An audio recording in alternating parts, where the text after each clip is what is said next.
पीले दांत वाली बहू। रंजना कभी ब्रश नहीं करती थी। उसे कितनी बार उसके माँ बाप ने डांटा, लेकिन उसका कोई असर उस पर होता ही नहीं था, जिस कारण से उसके दांत पीले पीले हो जाते हैं। शादी के बाद। अरे बहू, वैसे तो तुझ में कोई कमी नहीं है, पर तेरे दांत इतने पीले कैसे हैं बेटा? कैसे मतलब? कोई सर्जरी थोड़ी ना कराइए। वो तो क्या नाम, मैं ब्रश नहीं करती थी तो पीले हो गए। अब क्या करूं? आप कहें तो लाल करवा लूं या फिर काले? यार ये क्या है, क्यों माँ से लड़ रही हो? लड़ रही हूँ? अरे मैं लड़ रही हूँ या ये बोल रही है कि दांत पीले हैं, पीले। अरे तपस्या थोड़ी ना की है इन्हें पीले करने के लिए। बकायदा ब्रश नहीं किया है 20 साल तक, तब जाकर। छी, कैसी बात कर रही हो?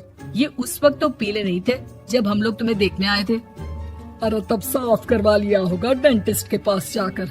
अब देखो कैसे पीले पीले लग रहे हैं। रंजना सास की तरफ गुस्से से देखती है। फिर शुरू हो गई पीले पीले पीले। अरे पीले तो तब भी थे जब मेरे हाथ का रसगुल्ला उड़ा उड़ा कर खा रही थी और बोल रही थी, लड़की नहीं गुणों का खजाना दे रहे भाई साहब आप। खैर, अब वो लोग करते भी तो क्या करते, पीले दांत वाली बहू पल्ले पड़ी थी तो झेलना तो था ही। एक दिन कीर्तन में रंजना गाना गा रही थी। अरे कमला बहन, माँ का द्वार है, यहाँ तो सब शुद्ध होकर आते हैं, फिर अपनी बहू को ब्रश भी नहीं करवाती तुम। दूर से पीले पीले दांत भक्ति में बाधा उत्पन्न कर रहे हैं। अरे कोई 2 साल के बच्ची थोड़ी ना लेकर आई हूँ मैं बहू बनाकर। अच्छी खासी लड़की है, अरे कैसे करवाऊं ब्रश? ये तो उसे खुद करना चाहिए ना।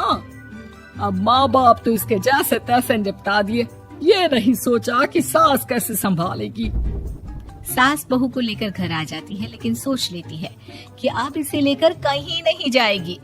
अगले रोज बहू कहती है, अरे क्या हो गया, मंदिर नहीं जाना क्या? कीर्तन का वक्त हो रहा है। मेरी मधुर वाणी से कान्हा जी जागते हैं और सोते हैं। आप तो जानती है ना उनकी भक्ति में कितना मन लगता है मेरा। वो क्या है ना, तबीयत ठीक नहीं लग रही है मेरी, आराम करूंगी मैं। तबीयत ठीक नहीं लग रही? अभी तो मिथुन के गाने पर नाच रही थी आप, और अब बोल रही है कि तबीयत ठीक नहीं लग रही। अरे भक्ति में मन लगा लो सासू माँ, ऊपर जाना है, क्या मुंह दिखाओगी आप? हाँ? सास को बहू की बात पर गुस्सा आ जाता है। मैं क्या मुंह दिखाऊंगी, इसकी चिंता तो ना कर, समझी?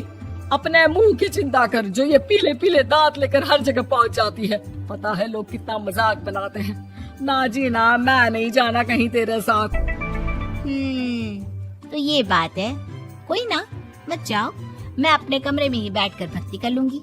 ऊपर वाला दांत थोड़ी ना देखता है, मन देखता है, भावना देखता है।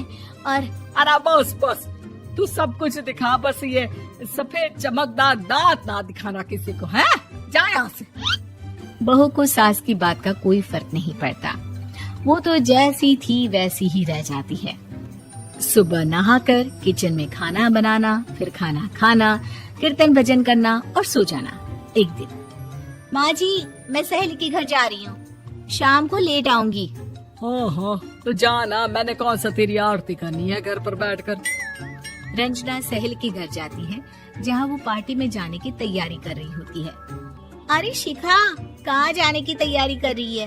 मैं गलत वक्त पर आ गई क्या? अरे नहीं यार, उल्टा सही वक्त पर आई है। मैंने ये साड़ी और ज्वेलरी निकाली है यार, शाम को इनके ऑफिस की एक पार्टी में जाना है। बताना कैसा लग रहा है ये सब? नहीं यार, इस ड्रेस के साथ तो वो वाली ज्वेलरी अच्छी लगेगी। हाँ हाँ सही बोल रही है, मैंने ध्यान ही नहीं दिया। वैसे तो हमेशा से मस्त फैशन सेंस रखती है। तो बड़ा जाती होगी ना पति के साथ पार्टी में।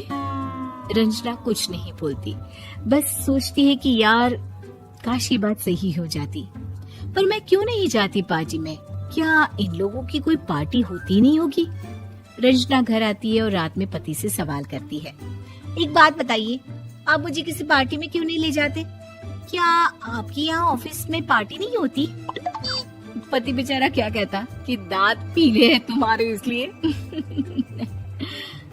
अरे कोई पार्टी होती नहीं हम लोगों के ऑफिस में, तो कहाँ से लेकर जाऊं? और मार्केट, मॉल, कहीं वीकेंड घूमना, कहीं तो। अरे यार, सारे हफ्ते में एक छुट्टी मिलती है, तो सोचता हूँ कि आराम ही कर लूं। क्यों? रंजना मन मार के रह जाती है। पहले कभी सास के साथ मंदिर जाया करती थी, लेकिन वो भी सास ने ले जाना बंद कर दिया। घर बैठी बैठी रंजना बोर हो जाती है। तभी उसे आइडिया आता है और वो मायके जाने का सोचती है। सासू माँ, 2 दिनों के लिए मम्मी के घर जा रही हूँ। अच्छा ठीक है, आराम से जा। और हाँ, माँ से कुछ अच्छी आदत सीख कर आना कि कैसे शरीर के हर भाग की तरह दांतों की सफाई भी जरूरी होती है, समझी? शुरू हो गई ना आप? वो लोग आपकी तरह नहीं है कि छोटी छोटी बात का बतंगड़ बना दे। उन लोगों के लिए मैं मायने रखती हूँ, ना कि मेरे पीले पीले दांत। रंजना माँ को बिना बताए उन लोगों को सरप्राइज देती है, लेकिन जैसे ही वो दरवाजे पर पहुँचती है, अंदर देखती है कि घर वाले कहीं जा रहे होते हैं। अब माँ, काश रंजना दीदी के दांतों वाली प्रॉब्लम नहीं होती, तो वो भी हम लोगों के साथ चलती ना बुआ जी की बेटी की शादी में। हाँ बेटा, लेकिन अब उसे कौन समझाए कि उसको उसके पीले दांत नहीं दिखते, लेकिन उसके आसपास के लोगों को कितना एम्बैरेसिंग फील कराते हैं। मुझे तो कितनी बार उसके स्कूल की टीचर ने शिकायत की कि उसके साथ कोई लड़की बैठना भी नहीं चाहती, और ना ही कॉलेज में कोई उससे बात करना चाहता था। लेकिन पता नहीं क्यों उसे ये बात समझ में ही नहीं आती। कोई कमी नहीं है उस लड़की में, बस यही कि दांत पीले हैं। वो तो भला हो जीजा जी और उनकी माँ का, जो दीदी को जैसी है वैसे ही रखा हुआ है। रंजना को अपने घर वालों की बात सुनकर बहुत दुख होता है। वो सोचती है कि वो क्या करे, लेकिन फिर वो सीधा डेंटिस्ट के पास जाती है, अपने दांत चमकाती है और कसम खाती है कि वो रोज ब्रश करेगी। अरे क्या हो गया? तुम तो 2 दिनों के लिए गई थी ना? पर कोई ना, अच्छा है, चलो आ गई तो। रंजना सास के सामने आकर खड़ी हो जाती है और पूरी स्माइल करती है, उसके चमकदार दांतों को दिखाती हुई। चले मंदिर। माँ, मुझे माफ कर दीजिए, मैंने आप लोगों को बहुत एम्बैरेसिंग फील करवाया। मैं आज से रोज ब्रश करूंगी।